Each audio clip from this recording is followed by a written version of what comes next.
أنا اللي ما عم بفهمه بالحياة كيف ممكن بني آدمة تأذي بنتها. 9 سنين هي ما اتصلت ولا اتصال فيني، يعني لحد ما صرت صف تاسع، من صف الأول لصف التاسع أنا ما شفت أمي أبدا، ولا بعرف إنه عندي أم، ولا بعرف بوجودها، وكنت مفكرة إنه خلص هي حياتي. قبل سقوط النظام كنت ما حدا يسترجي يحكي معه ولا كلمة. بعد ما سقط النظام فهي مثل الإنسانة وخلص، يعني انكسرت على الآخر.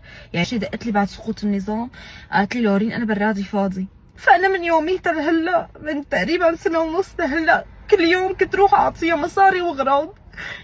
كل شي كان معي حرفيا من ورا بابا، من ورا الكل، أعطيها مصاري وأكل وشرب واللي بدها إياه.